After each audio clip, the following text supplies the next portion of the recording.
All right, I would like to welcome Professor Alexander Knysh for his presentation, States of Quietude, the Sufi Concepts of Certainty, Contentment, Satisfaction, Tranquility, and Trust in God. Welcome, Professor Knysh. Thank you. Thank you so much, Jessica. I would like to thank the organizers for actually forcing me to think about internal peace in Sufi tradition, because otherwise I focused mostly on institutional aspects of Islamic ascetic mysticism. In my books, I tried to use this doubled designation for Sufism because it definitely includes asceticism, but it also has this mystical aspect. Normally the two are very difficult to separate, although Western scholars are trying to do this very often, to separate asceticism, renunciation of the world, and mystical experience. Without further ado, because I would like to show you some slides with very interesting pictures that I took throughout my career in various parts of the world and also found on the internet. I'm currently writing a book on the history of Russian conquest of the North Caucasus. So some pictures are from the North Caucasus, and I myself come from that area of the world. I'm a Russian, Ukrainian Cossack, double identity. In the West, the common perception of Islamic asceticism, mysticism, or Sufism, from the Arabic term tasawwuf, which means to put on or wear a rough woolen garment, is focused primarily, if not exclusively, on the internal life of an individual. As we shall see, this perception is correct in principle, and I'm not planning to debunk it. But it doesn't reflect the complexity of relations between the Sufis and their social environment. Here you can see Muslims from the North Caucasus, the Ingush, praying in one of their mosques. On this slide, you can see a picture of an Uzbek Sufi praying. As you can see, it's pretty cold, so he's well dressed, but he's communicating with God. And that's maybe warms him up. Sufism is an inward-oriented quest for intimacy with God and for moral, ethical, spiritual perfection and rectitude. The Sufi focus on the life of the spirit seems to find support in the amount of time and effort that Muslim ascetics mystics devote to contemplating God and engaging in intimate conversation with him, as you can see on this slide. Furthermore, if you examine the textbooks of Sufism that appeared in the 10th century and continued to be published in increasing numbers afterwards in the 11th, 12th, and 14th, 13th centuries, there are also recent books on Sufi spiritual life that are produced by our own native Sufis up north, living up north in Michigan, the Naqshbandi, Sheikh Hisham al-Qabbani, who has a big Sufi lodge in Fenton, and also a farm, a Sufi farm, where he trains his disciples.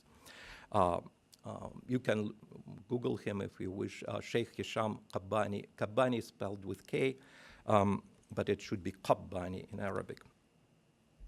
Furthermore, Sufi textbooks are replete with descriptions of the spiritual and mental phenomena that the Sufi experiences. Sufi textbooks are replete with the descriptions of the spiritual and mental phenomena that describe Sufi experiences as a progress along the Sufi path, which is called tariq or tariqa. Sometimes they're interchangeable. Tariqa is more common in Persian-speaking areas.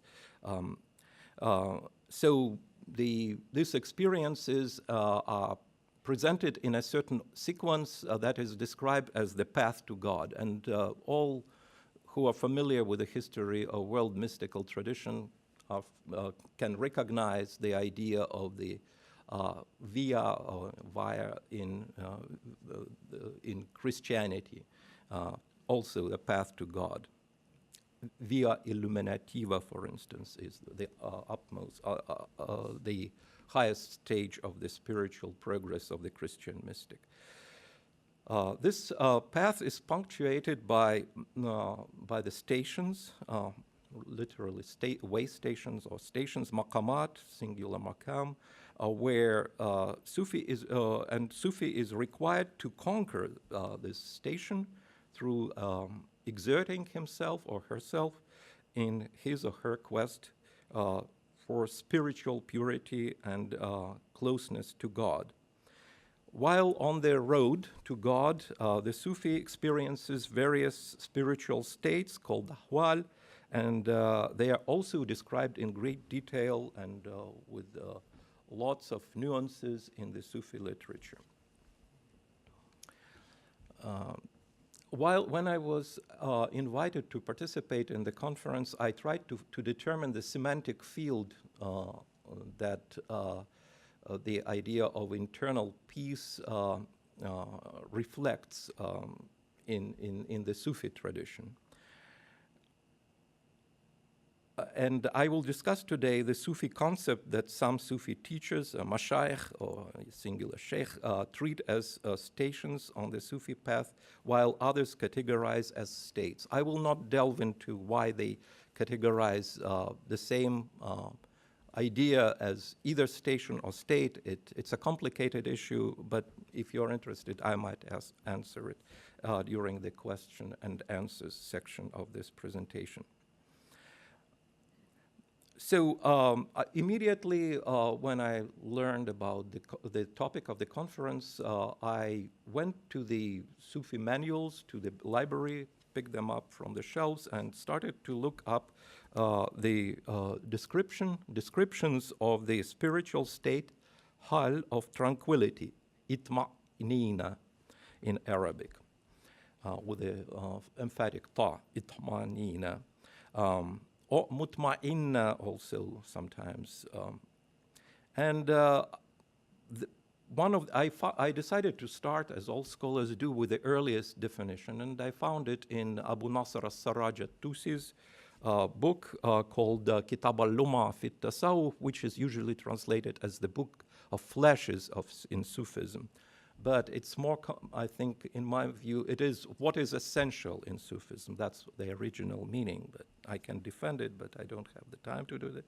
So I move on with my presentation. And after I looked up tranquility or itma'nina, I began to look at the related stations and states of the Sufi path related to the internal peace and harmony. And here is what I found. One of the major terms is satisfaction with a divine degree, rida. Qana, contentment with one's personal state and state of affairs of the world. Certainty, yaqin, that is certainty in one's faith and in one's understanding and knowledge of God, also confidence in God's mercy. And finally, the trust in God or reliance on God in everything, tawakkul.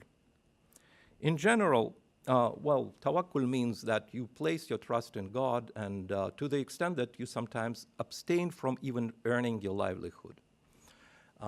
Eventually, Sufis had to find a compromise between starving and engaging in some profession just to feed themselves. It's a separate aspect of my research, and I can discuss it later if we have time. But eventually, they found a compromise between earning a living and living with God.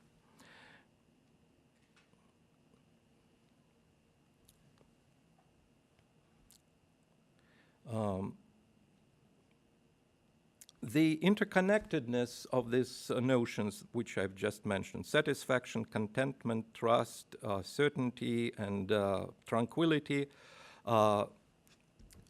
the interconnectedness and mutually complementary nature of these stations are obvious from their treatment in Al-Ghazali's seminal work, The Revivification of Sciences of Religion. Al-Ghazali is one of the greatest Sunni theologians, widely respected by all groups of Muslims. Even the Shias respect him, although he was very and unapologetically Sunni and defended Sunni Islam against Ismailism.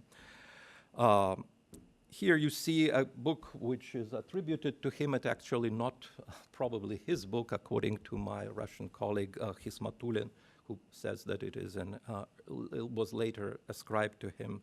And it is a book of it's a mirror for princes. It's basically advice to the kings, which is attributed to Al-Ghazali, but may have been collected out from his works and put together under under a title, but was never written by Ghazali as a book as such. Al-Ghazali highlights various aspects of what we usually call equanimity or serenity, especially in the face of adversity, trouble, distraction, or disquiet. Details apart, the ultimate sense of and practical implications of these concepts for Ghazali are similar. You should remain steadfast and quiet in the face of the inscrutable workings of the divine will until you reach the stage at which sufferings and afflictions give you nothing but pleasure and strengthen your faith even further. So it's a paradoxical conclusion he reaches, that you feel pain, at first you suffer, but then the pain turns into pleasure as a result of achieving a certain level of mystical spiritual experience.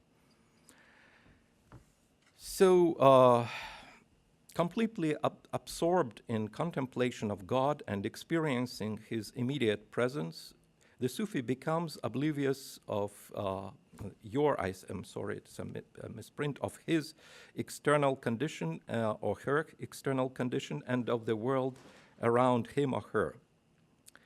This mental attitude to the world is akin to, but not identical with, Satori, Kensho in Zen Buddhism, Nirvana in Buddhism, apatheia in Greek Stoicism and in Gnostic Christianity, as defined, for instance, by Clement of Alexandria, a state of the serenity of purpose.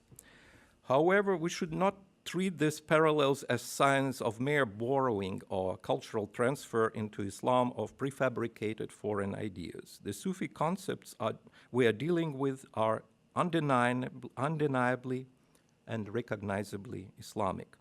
They fit seamlessly into the texture of not just Sufi world outlook as a whole, but also into the Muslim theological doctrine called aqidah, and value system more generally. So let's go to Saraj. What we find in most Sufi textbooks, they begin with the Quran.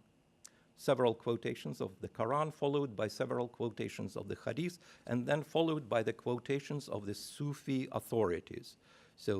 But it's like almost formulaic. Everything starts with the Quran, and the Quran does mention peace and tranquility.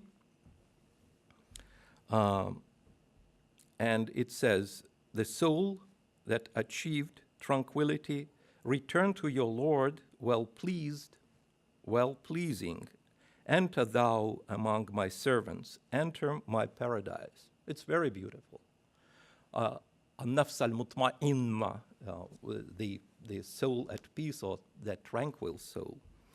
And then there is another mention of this term in the Quran, as you can see, though you can read it, those who believe their hearts are at rest or tranquil in God's remembrance. In God's remembrance are at rest or tranquil the hearts of those who believe and who do righteous acts.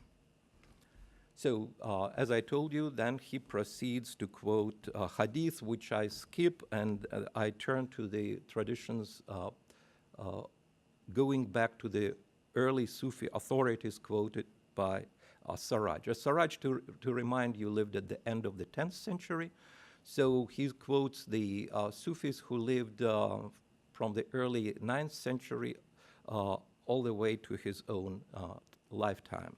That is the late 10th century. And he calls them mashayikh, that is, the elders of Sufism.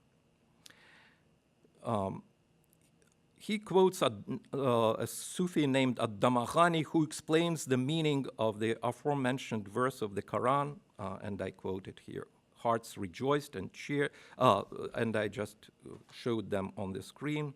The hearts of those who believe are at rest. So he provides a gloss, a commentary. Hearts rejoiced and cheered, then calmed and felt intimacy, whereupon he, that is God, was unveiled to them. And he then continues, hearts rejoiced by realizing the greatness and majesty of God Most High, cheered by realizing God's mercy and favor towards them, then calmed in realizing his sufficiency for them and the truthfulness of his promise of paradise, and they felt intimacy in realizing his goodness and tenderness. So this is a very extended Sufi definition provided by Damaghani, who comments on Quranic verses related to the soul at peace. If only things were that simple, I would have been jobless, because Sarraj then provides a battery of subsequent, or I would say of clarifying definitions, in which he, the upshort of this definition in a nutshell is to say that Sufis are better at being tranquil than the rest of humankind. It's in a nutshell. I have, yeah, when should I stop? We don't want you to stop. Yeah. So look at this tripartite system.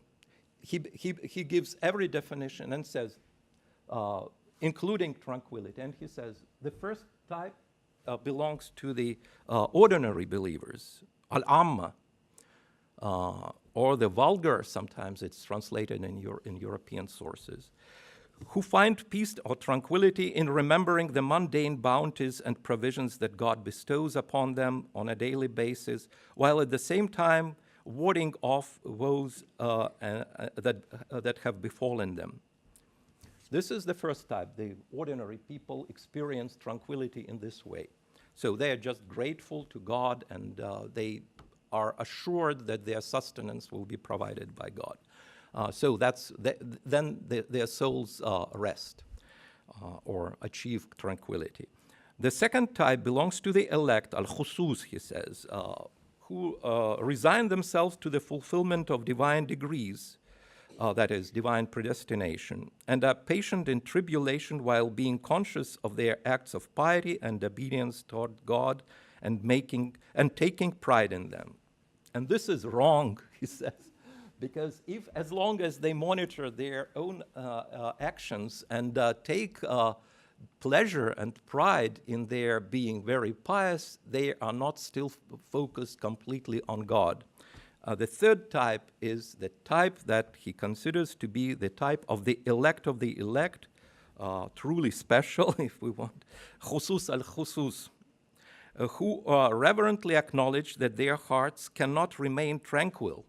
They are not tranquil. On the contrary, they are constantly searching for God and trying to fluctuate with the fluctuation of divine predestination.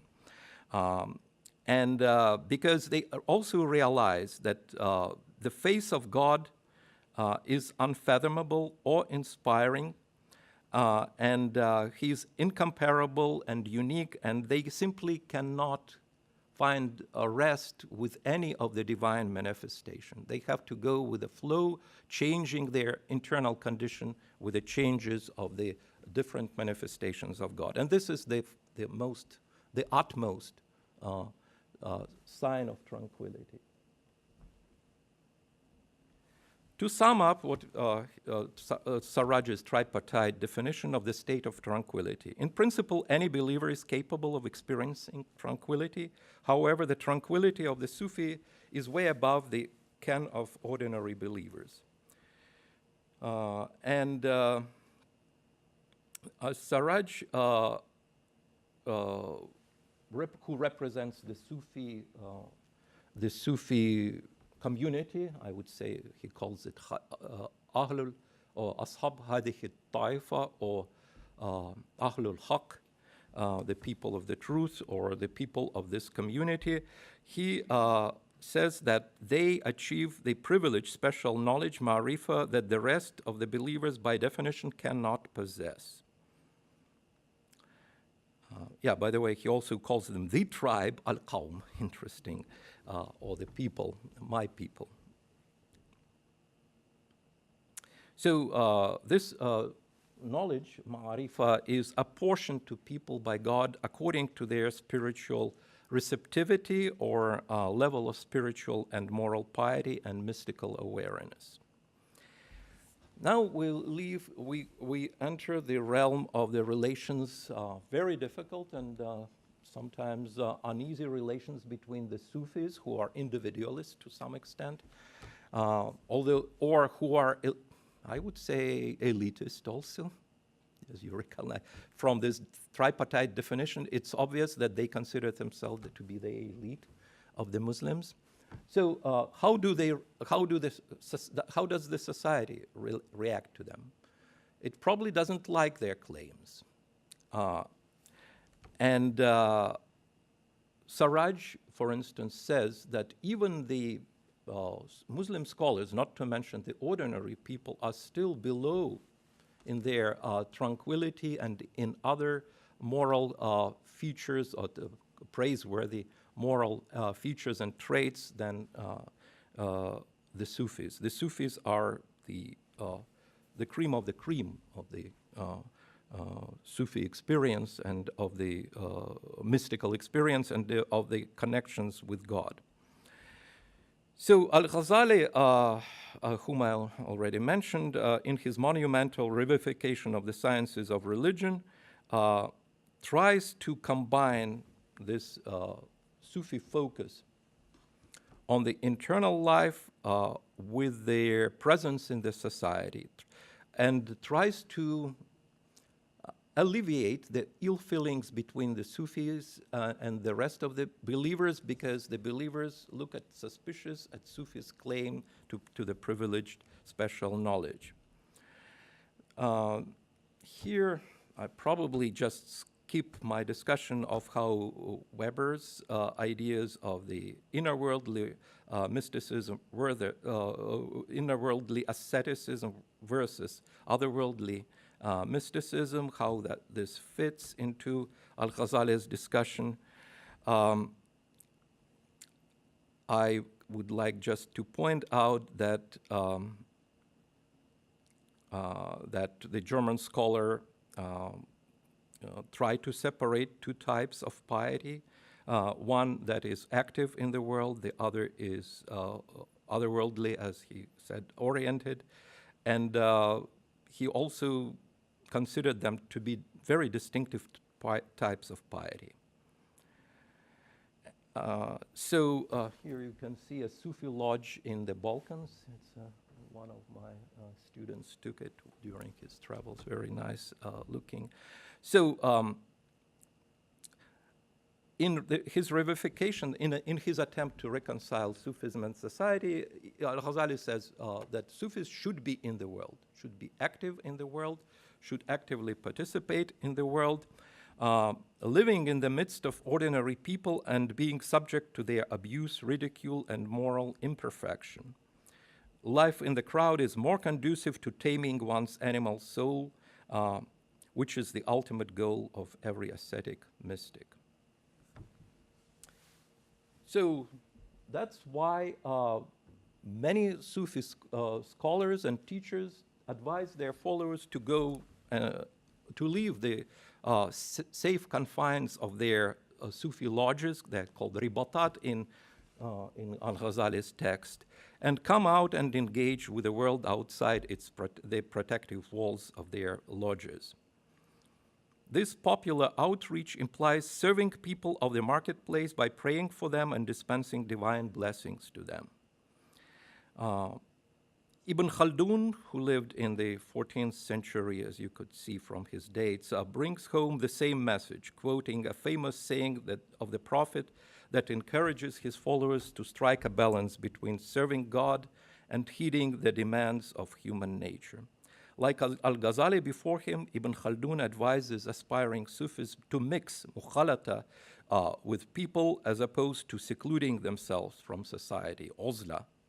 Here you can see the Sufi drummers of the Qadri Brotherhood in Ingushetia, in one of the North Caucasus republics. This is the photograph of Darqawi, the famous Sufi, and Sheikh. So the Maghribi Sufi Ibn Ajiba, who lived 400 years after Ibn Khaldun, basically says the same things as Al-Ghazali, that go to the people in the hustle and bustle, ziham of the marketplaces. Sufis can catch the glimpses of divine presence, thereby becoming closer to him. So again, he 4 centuries after Ibn Khaldun and 8 centuries after Ghazali, he says the same thing. Now we are almost done. I approach the modern age and the Naqshbandi tradition, which was articulated in Persian as khalva dar anjuman, that is solitude in society or crowd, and it remains the guiding principle of this order. The same applies to the North African Shadhiliya, whose representative Ibn Ajiba I just quoted. In more recent time, this principle has been given another notable rearticulation in the teaching of the controversial, you know why, Turkish religious thinker Fethullah Gülen, who resides in Pennsylvania and whom the Turkish government wants to re-import to Turkey for trial. So his precept is very close to what the Naqshbandiya and Shadhiliya said, that you should live among the masses, eat food with them, and also educate them. In this precept, he called khizmet, or in Arabic it's khidma, meaning service to the community. The practice may have changed, but the principle remained the same. So here is my last slide, and I cannot but quote one of the greatest American scholar of Islam, Marshall Hodgson. And in large part due to the Ghazalian principle of being physically in the world and with its inhabitants, while spiritually remaining aloof from its enticements, Sufism, a tradition of intensive interiorization, re-exteriorized its result and was finally able to provide an important basis for social order, perhaps more than their peers in any other major religious and cultural environment. The Sufis succeeded in combining a spiritual elitism with a social populism, unquote. Thank you very much.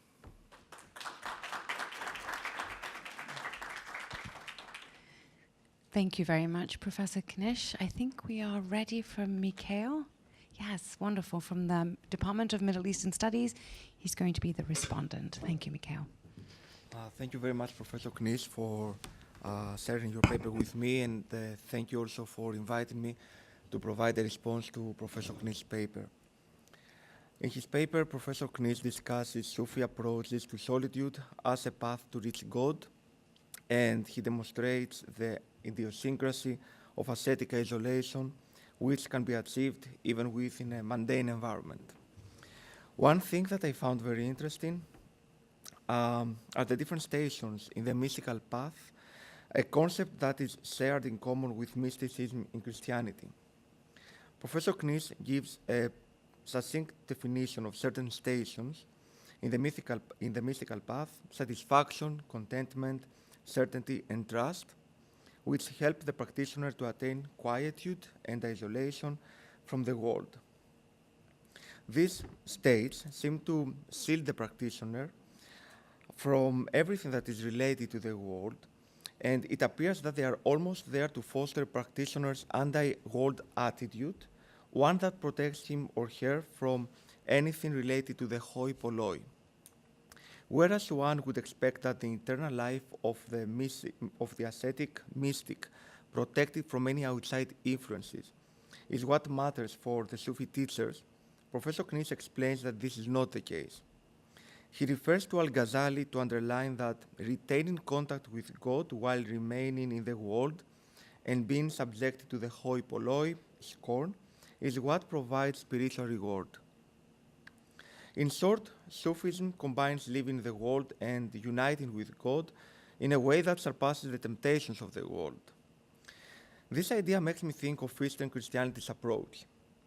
The theological concept of remaining in the world and engaging in the contemplation of God at the same time is not unknown in the Byzantine world, and Eastern Christianity gave an answer to this seemingly hard-to-bridge dichotomy, which was an issue in the West.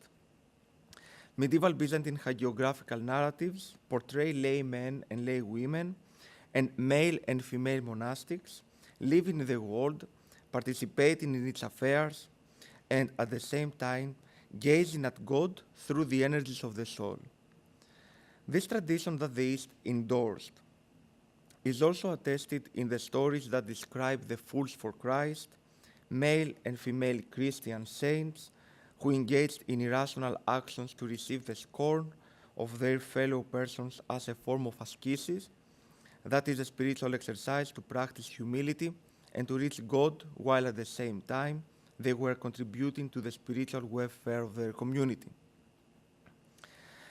Through the practice of the Fools for Christ, we may understand Al-Ghazali's view that, quote, the goal of breaking the soul and overcoming its drives is best achieved through living in the midst of ordinary people and being subject to their abuse, ridicule, and maltreatment, as Professor Knysh wrote in his paper. It seems that the East bridged the divine and the earthly realms when the West saw more a dichotomy between the two. It would be interesting to see an investigation of the relationship between Sufism and Eastern Christian Byzantine mystical movements in relation to approaches to mysticism, asceticism, and to theories of solitude. Such a comparison could explain not only from a theological point of view, but also from a socio-economical one, the ramifications of individuals' choice to not withdraw from the urban spaces and the overall society, but to continue living in it, living in the world while achieving contemplation of the divine. Another thing that struck me in Professor Knysh's analysis of the topic is the fact that Sufism appears to agree to some extent with what is written in the Gospel of John, that the disciples of Jesus are in the world but are not of the world. This approach bridges the dilemma between fleeing from the world for the contemplation of the divine and remaining in the world, exercising both one's role as a member of the society and engaging in the spiritual practice of the contemplation of God. I would suggest that a discursive environment can explain certain similarities between Sufi and Eastern Christian mystical approaches to living in the world in the Middle and late Byzantine periods. Overall, Sufism has introduced approaches to solitude that do not negate the world, but they endorse it. In a sense, Sufism aims at fostering a person's spiritual peace by helping him and her reach the divine through contemplation of God, and by doing it in the world, it aims at bringing this peace in the world as the transformative power that stems from inside the Sufi mystic ascetic. The world is not castigated as evil, and Sufism abstains from the Manichaean duality of creating a dipole between what is mundane and what is sacred. So, closing my response, I would be interested in hearing your thoughts and Professor Knish's thoughts on the practical ramifications of the Sufi ideology on quietude, isolation, and living the world on Islamic society today. Thank you. Thank you, Michail, very much. We will open the floor up for questions.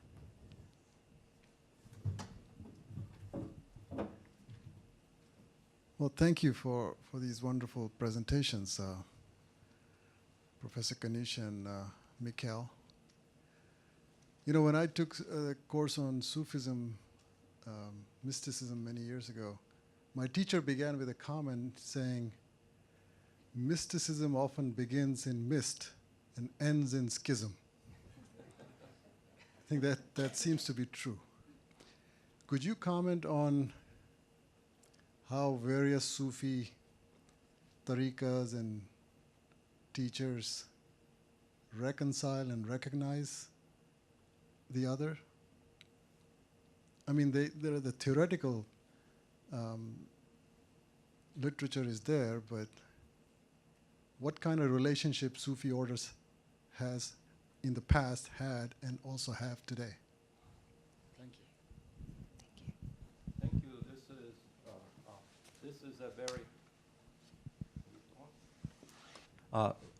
This is a very good question.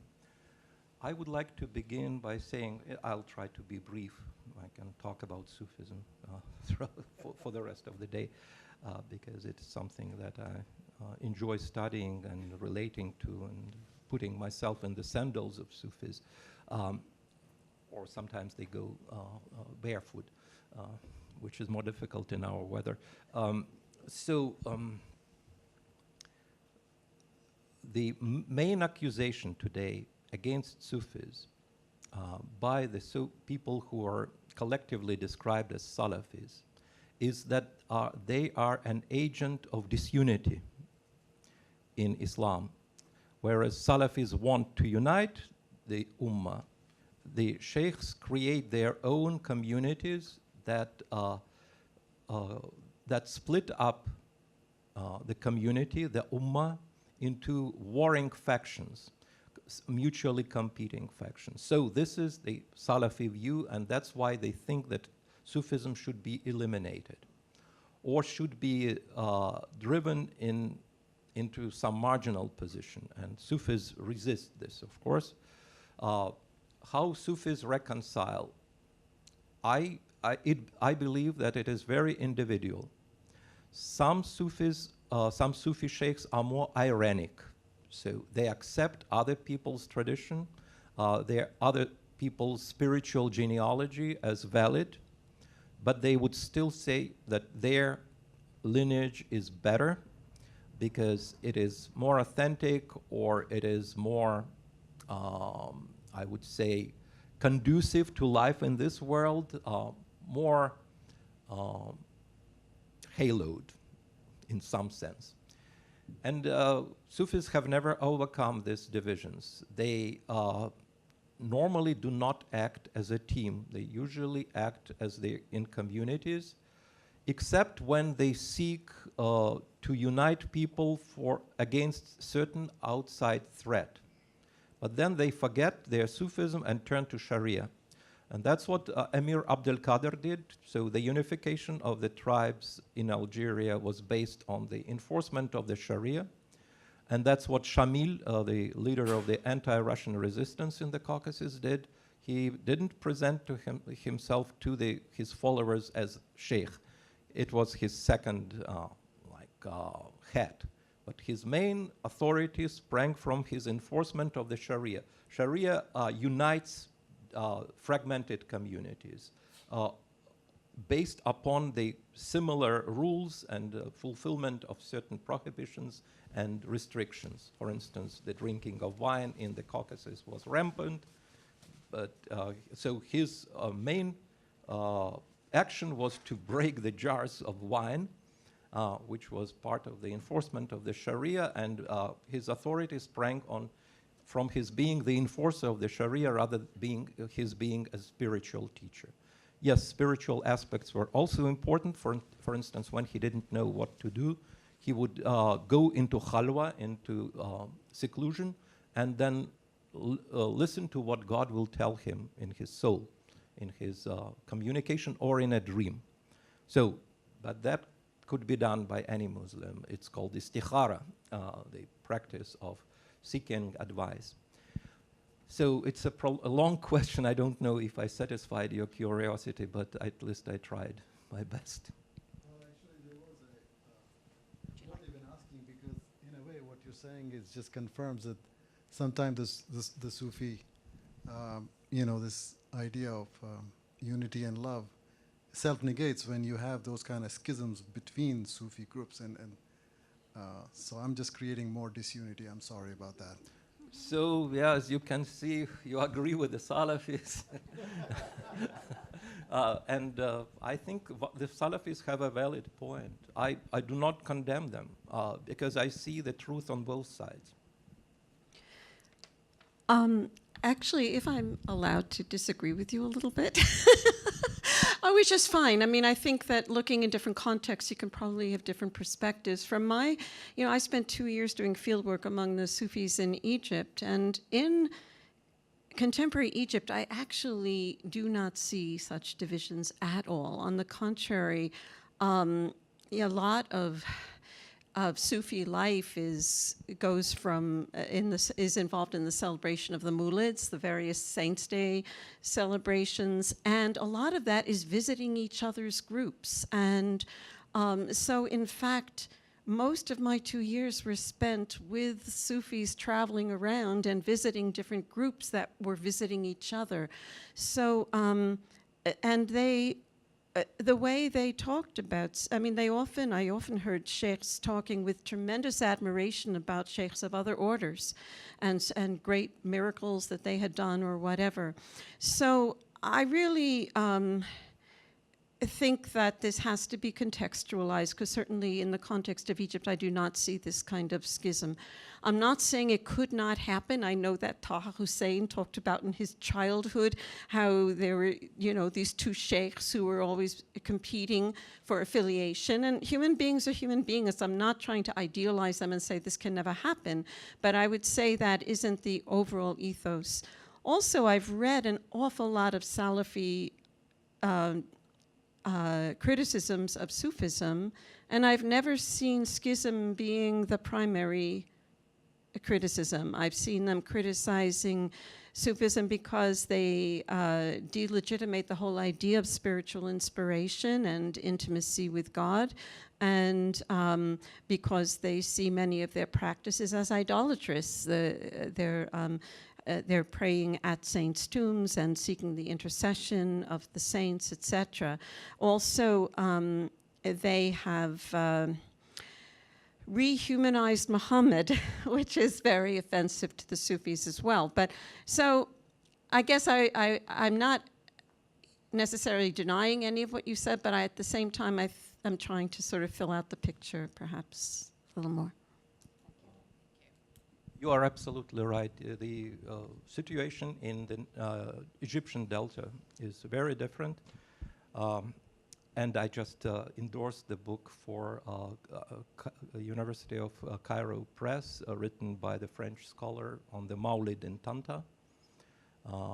And I read, yes, they visit each other's tombs. There's a season before, after the Tanta, and they go there in great numbers, people who are Sufis and non-Sufis, as you know.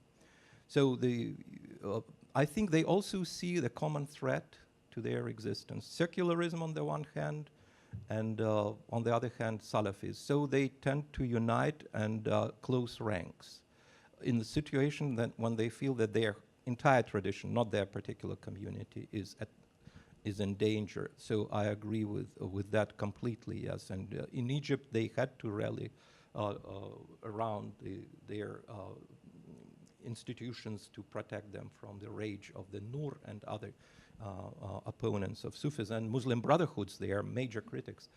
So I agree with that. What was the second point? No, it was actually, it can be found in the works of the Wahhabi, in their aqaid.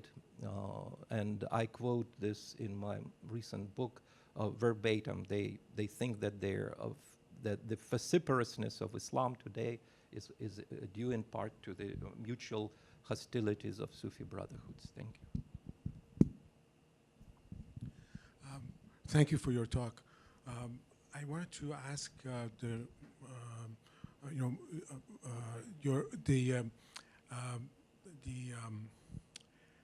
separateness that you mentioned between the Buddhist tradition and the Christian tradition of ascetic practices and the Islamic mystical or ascetic practices. Why do you think that Sufism is not connected to those traditions? Because they were there before Islam. And that's one question. And the other one is that the word Sufi, some scholars believe that it's related to Sophia and not Suf, which the wool or the wool trader or so. That word, that root would expand this whole ascetic experience to pre-Islamic and indeed Greek or maybe Persian. So that's the root of the word.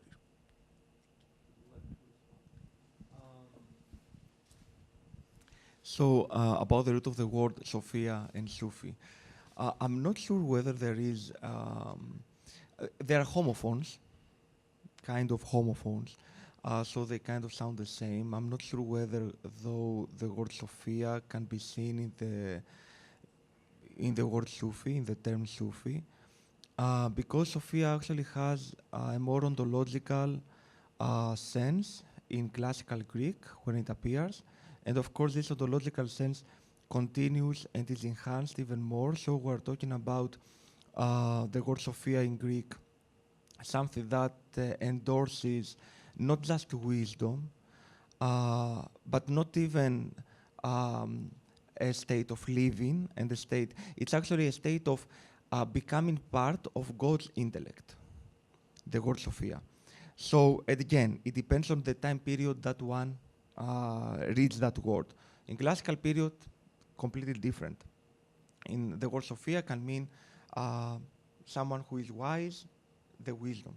But in ecclesiastical period, in the middle Byzantine period, the late Byzantine period, the word Sophia actually refers to something that man, human being, tries to achieve. It is kind of the process of theosis. One achieves deification through Sophia. At the same time, Sophia, in that time period, again when Sufism appears, is the third person of the Trinity. So it has already assumed some aspirations as a word that refer to the divine. So I cannot see easily a connection between the two. So Professor Knysh may have more opinions about that.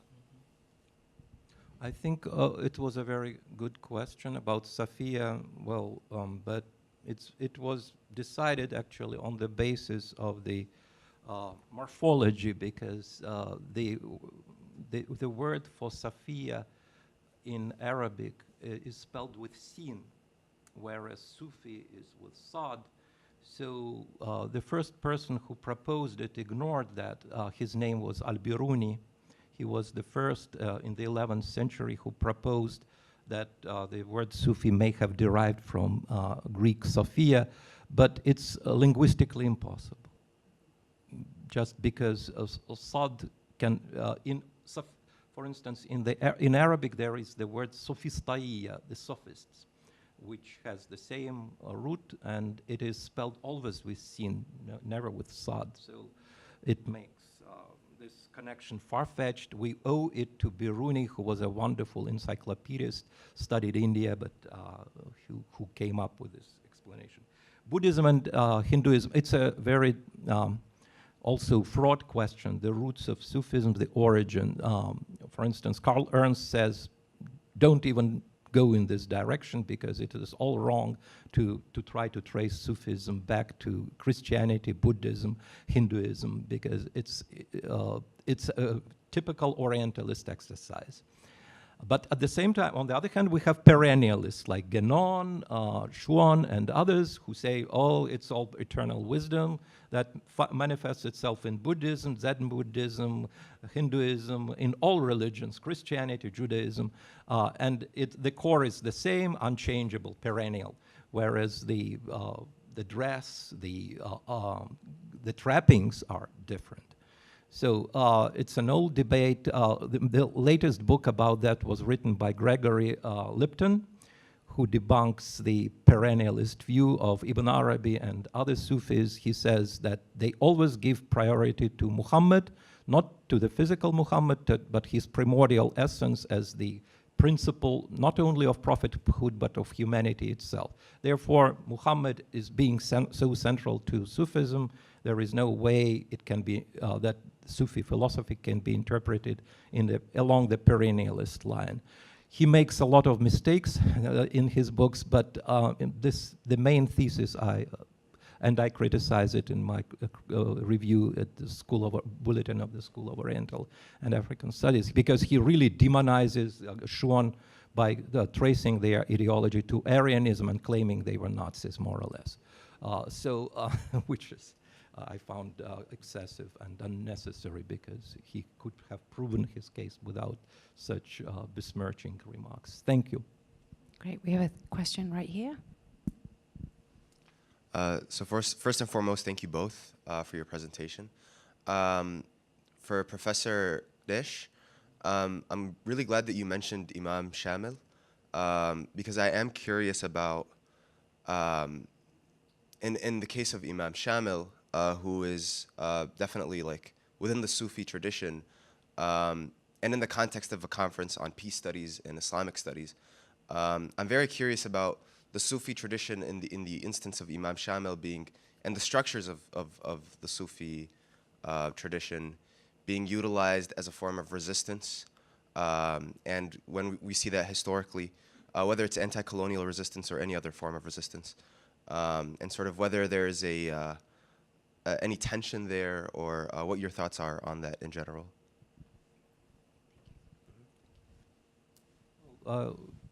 Shamil, his original name was Ali. He was renamed Shamwil, which means Samuel. And then it became Shamil in Arabic sources, inexplicably, because it's an Arabic term. It's spelled with a long aleph after shin. I don't understand why. Meaning all-encompassing. I don't know. So Shamil was a Sufi, indeed. His master sheikh,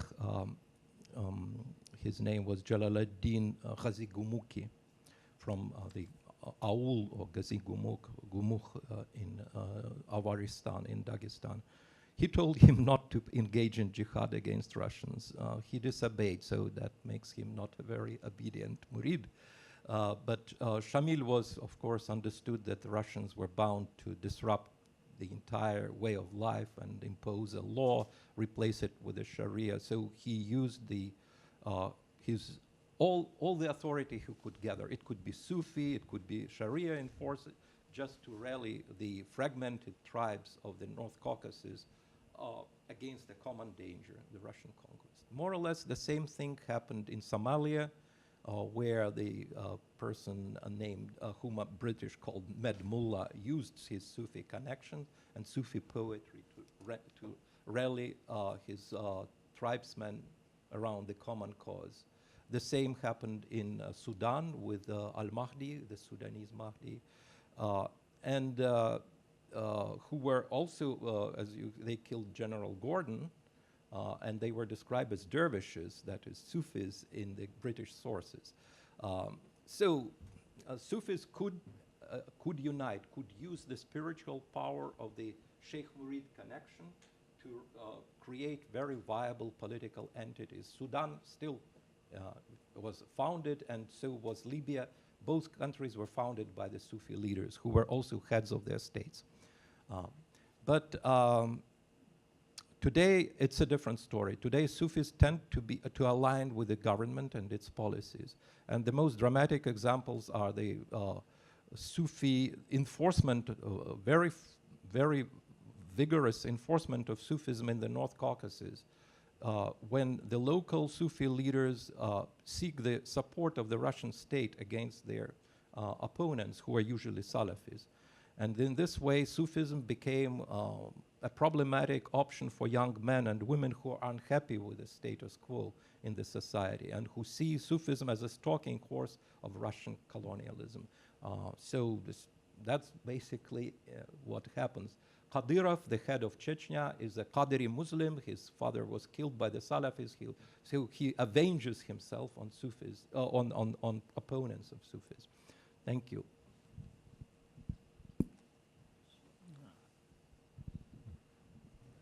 Professor Knysh, you mentioned in your talk about the Gulen's movement of Hazmat, and you said that their practices have changed. Could you explain what kind of changes have occurred in the practices of Hazmat movement? Well, it's the same principle of being in the society that Ghazali proclaimed, that Sufi should go to the people and help them. And I think Gulen used this principle to create a neo-Sufi modern organization. So he used Rumi as the ideological underpinning, and his great respect that Rumi commands among the Turks.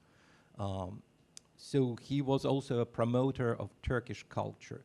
What changed? Yes, nationalism was added, because to be a follower of Gülen, normally you had to go to a Güleni school, learn Turkish, and the entire history of Turkey and its greatest cultural heroes.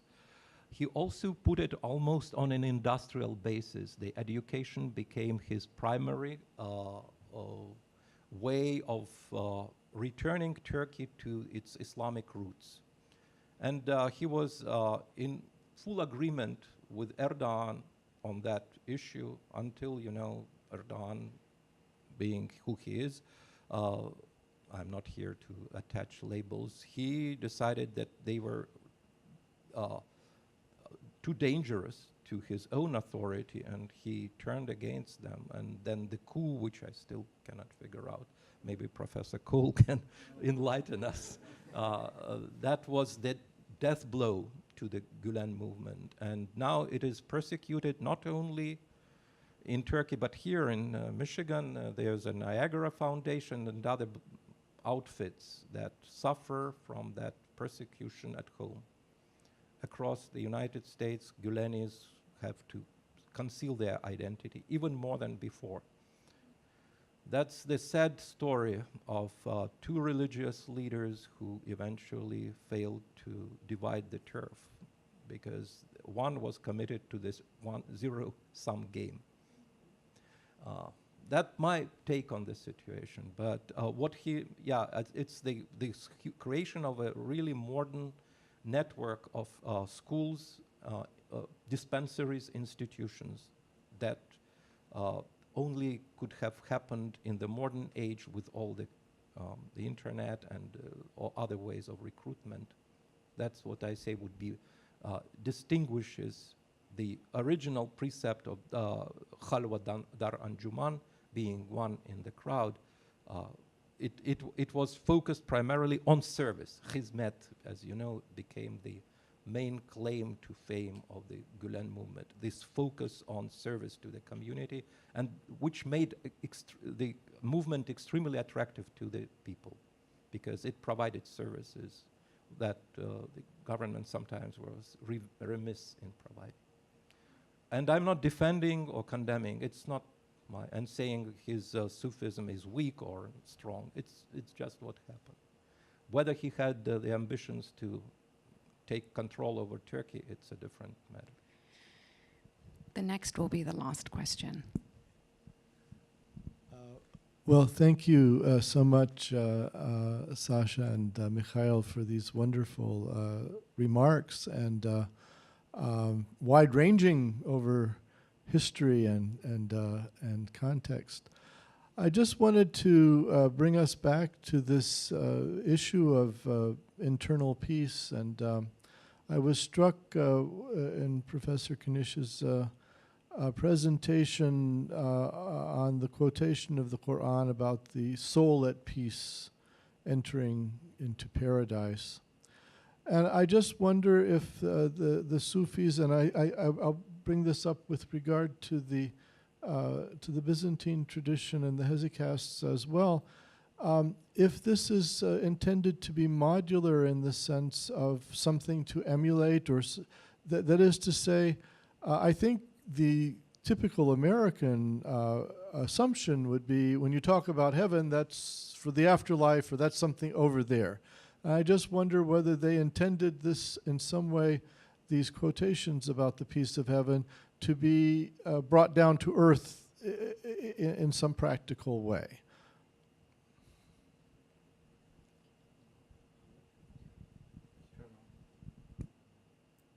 So, regarding Byzantine monasticism, and as you said, Professor Cole, with the hesychast movement,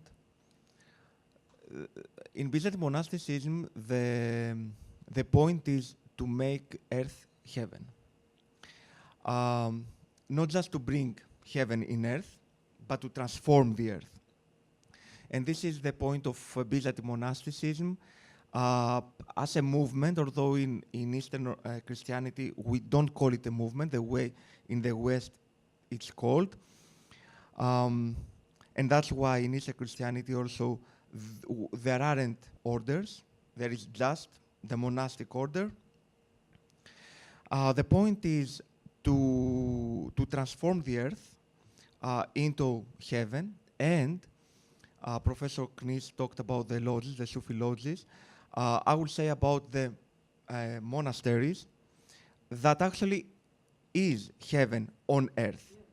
It is not only considered by the monks, theologians, Gregory of Palama, 14th century, or Marcus Evgenicus, 14th century, who are the main representatives of the hesychast movement.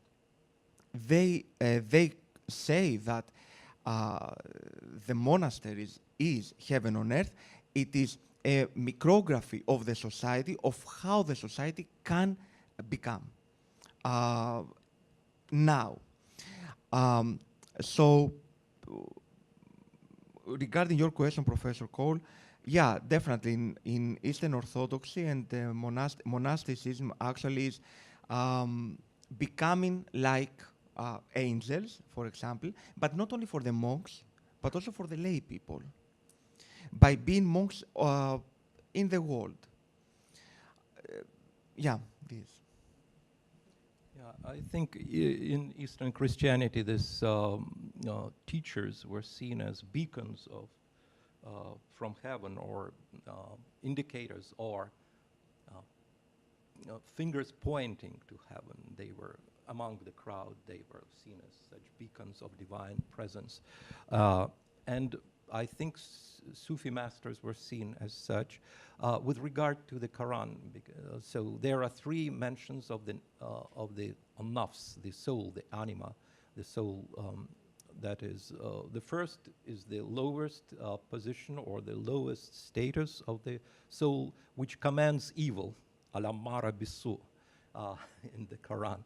So it commands evil. It's your basically instincts that and sexual appetites, all kinds of base drives. Then according to the Sufism, it becomes, through training and taming, it should be converted to rida mardiya. That is the soul at peace, or satisfied soul, and a soul with whom God is satisfied. And then the next is mutma'nina, the one that has achieved tranquility. And so it's this tripartite system also can be found in the Quran, but it was extracted by Sufism and used. And as for the paradise, many Sufis, according to Al-Ashari, who wrote Maqalat al-Islamiyin, one of the first heresiographies, and even his predecessors, Al-Malati, they say Sufis claim to be able to see paradise, to embrace huris already in this life. That's what they say, yeah. And drink wine and as if they are already in paradise, and see God. God appears to them in their dreams and in their waking state. But such claims, says Ashari, are dangerous because they confuse people's mind and they become like pipe dreamers, like thinking about their next life already in this world without doing any productive work. So he thought it was dangerous for societal well-being, because if all people are dreamers like that, then there is no productive force, there's no advancement of the society. It was in the 10th century, and that criticism of Sufism continued throughout their ages. Thank you. Thank you. Thank you, everyone. Thank you, Professor Knysh and Michail. Can we give them a round of applause, please? Thank you very much for that invigorating discussion. We are